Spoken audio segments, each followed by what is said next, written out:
Hey guys, welcome back to the series. So, if you missed part one, you might want to go back because today in part two, we're actually going to talk about what to do with your ripe tomatoes. Remember, salsa in the freezer, salsa in the fridge, and roasted tomatoes, they're ready to go. Now, you're ahead of most people because obviously you watch this channel, but we're going to go a little bit deeper because the real goal, the goal of actually changing how your household runs, not just using the tomatoes you have right now. It's about building a supply of tomatoes that carries you through not just fall, not just winter, but all the way into the next spring.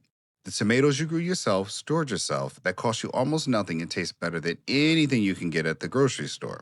That's what we're going to do today. And I promise it's not as complicated as it sounds. Now, again, I'm Phil Davis with Ancestry Lands, and this is part two of our tomato series. So let's get into the first part, storage. There are three main methods, which is what is good, which one good for, what you actually need, and what you actually do not need to spend money on. So we start with the biggest one, canning. Now, I know canning has a reputation, and most people hear the word and they think their grandmother's kitchen with a pressure canner the size of a rocket ship and about 16 steps they don't have time for. Believe me, I get it. But here's the truth.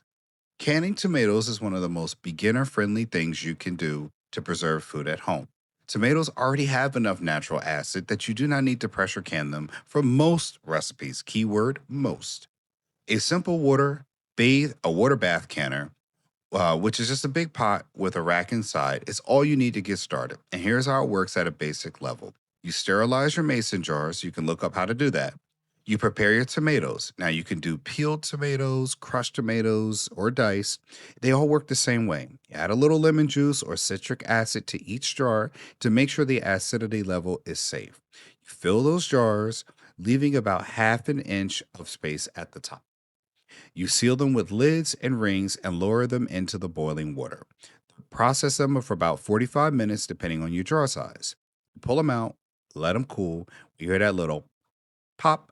I try to make a pop noise. It's a satisfying little click that each lid seals. They make that sound. So your summer harvesting becomes your winter food. Sealed jars of tomatoes stored in a cool, dark place will last about 12 to 18 months. Some people kept them for longer than that, and it can just been just fine. Now, you're essentially doing the same thing that a factory does when it makes a can of crushed tomatoes, except yours actually tastes like a real tomato instead of a canned tomato. There's a difference, and once you taste it, you will not go back. Trust me. It's like the other saying, but we won't get into that. Now, what do you need to get started?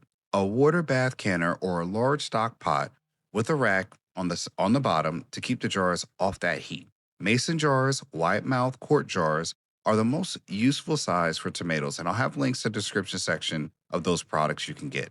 So don't worry. New lids every time, which I did not know, because the seals are single use rings. So you can reuse the lemon juice, citric acid powder, and the jar lifter, which is a little claw tool that helps you pull up the hot jars out of the boiling water. So you don't have to use your hands or you won't be dropping it a quart of tomatoes on your floor so it explodes. Now, the last one, it's not optional. Trust me on that one.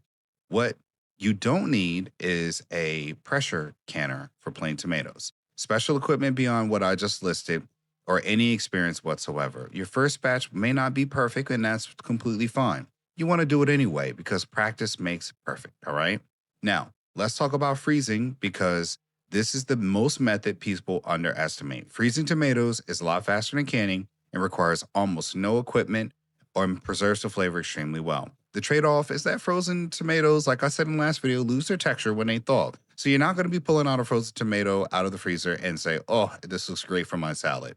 But cooking for sauces, stews, soups, um, chili, anything where tomato is going to get broken down anyway, like pasta, pizza, that's the best way a frozen tomato works perfectly fine for. And you're freezing it as it is whole, right? We covered that in part one. You can freeze a whole tomato raw. The skin will slip right off when you run them under hot or warm water. And let me give you a few more options because freezing is more flexible than most people realize. You can freeze tomatoes as a rough puree. I didn't even know that either. Just blend them raw, pour them into ice cube trays, freeze them solid, and then pop them into cubes into a bag. My wife actually does this with broth.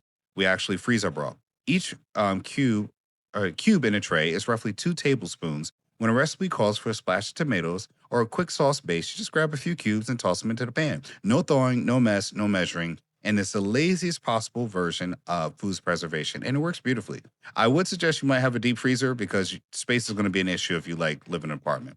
You can also freeze roasted tomatoes, which we talk about in part one, and they're honestly even better from a freezer than they are fresh because the roasting concentrates that flavor and freezing holds it in there. A tablespoon of roasted tomatoes in a pot of soup and scrambled eggs on top of pasta is quite it's one of those quiet ingredients that makes people ask, what's your secret recipe? The freezing storage time, plain whole tomatoes and purees. They keep them well for about 6 months, so you got time. Roasted tomatoes can go about 8 to 10 months if your freezer holds enough consistent temperature. Label everything with a date. I cannot stress this enough because we talked about that. A mystery bag or something red in the back of your freezer is not a treasure hunt anybody wants to go and find in January, okay? Now, the third method is dehydrating. And this is worth your attention. I will have a link to a dehydrator in the description section. I'm going to help you out so you ain't got to go and run and look for this stuff on Amazon. Dehydration removes water from tomatoes and leaves behind a concentrated flavor. What you end up with is what the store calls sun-dried tomatoes. Yes, you can do this on your own and you ain't got to pay, you know, more than pennies on a dollar for it, all right? Except the store charges about $8 to $12 for a small jar of them. That's right. Yep, you got it. And your version costs you almost nothing. They take up almost no space and they don't need refrigeration. They last 6 months to a year in a cool, dark cabinet. Bang. Slice your tomatoes up about a quarter of an inch thick or half for the small ones, like if you're using cherry tomatoes. Arrange them on a dehydrator for a single layer without overlapping. Set it to 135 degrees Fahrenheit, not Celsius, and walk away. Check them out in about 8 hours. If you're looking at a leathery texture, dry but slightly pliable, not brittle, not breaking off like bark, depending on the water content of your tomatoes and your dehydrator, it usually takes about 10 to 14 hours. Once they're done, let them cool and completely before you start storing them. Put them in an airtight glass or vacuum seal bag if you want them to last even longer. Toss in a little silica gel pack to absorb any moisture, not in the actual you're gonna have to put it in a separate layer. You don't want them touching the tomatoes, all right? Store them in away from light and heat. Now, do you need a dehydrator? No. But you can do this in a regular oven. You can set it to its lowest temperature, or usually around 170 degrees, with the door propped open slightly to let that moisture escape. It uses more energy, takes more attention than a dehydrator, but it works. Hey, that's the cheap option, right? Poor man's dehydrator. If you start dehydrating regularly or you find yourself doing it every week during the harvest season, then you might want to go check that description section and get that link right down, okay? Because it's a better investment you can do. So let's talk about all three methods. Let's recap. You have a clear picture of how to use them. Canning, best option for long-term pantry storage. No electricity required, other than the electricity from using the oven to boil or stove, excuse me.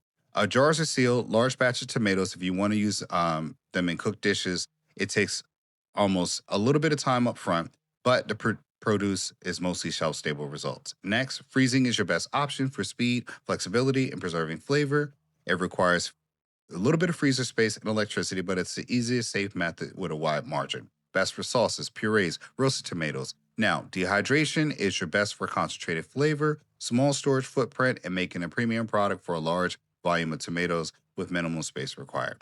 For the best tomatoes you want to use, as an ingredient in pastas, pizzas, sandwiches, as a snack. Hey, man, you could even have a side business selling this stuff, right? Most people who do this regularly use all three, depending on how much time they have and what kind of tomatoes they're working with. Cherry tomatoes are great for dehydrating. Big beefsteak tomatoes are great for sauce and canning, so you can just freeze those right up. Romas, which I'm growing right now, are great for tomato paste, and they work well in every method because they have thick walls and less water than other varieties. Bet you didn't know that. Ha. One last thing. Part three is coming up next, and is well, you have to wait for that video to come out. It's actually about using what you preserve, recipes, ideas, what to do when you open that jar in December and realize, what am I going to do with these tomatoes? Now, which is a very good problem to have, by the way, because you want to have a little bit of variety. And I want you to understand all about this. Every jar of tomatoes sitting on your shelf is a jar you did not have to buy, right? Every bag in your freezer is a dollar that stayed in your pocket outside the initial investment, right? So tomatoes at the grocery store are almost 40% more expensive than they were last year. We talked about this in our last video, but I'm gonna keep bringing it up. The stuff you grow in your garden has real value. You did all the hard work already. All you have to do is not let it go to waste. And that's what we're talking about, right? And that's what we do here at Ancestry Lands. We help you get the most out of what you grow, what you own, because we do want you to own land and what you already have. If that's the kind of content you want to see more of, hey, you know what to do, man. Give me that HMO special. Help me out by subscribing to this channel. And don't miss part 3 coming up after this. I want to hear from you. Let me know in the comments which method you use, what you would recommend, what you would learn, and what you would stay away from. You're doing canning, freezing, dehydrating. Drop a comment. Let me know what you want to do. You got any ideas, put them in there. And please, let's be respectful. This is a community that we want to add value, not criticize and critique. Philip Davis with Ancestry Lands. Thank you for watching. Now go preserve some and preserve this video. Take care. Hi everyone, today I'm here to tell you how you can contact our office to get your first purchase of vacant land with no credit check and no lawn paperwork process. It's easy and straightforward, just reach out and we'll guide you through every step.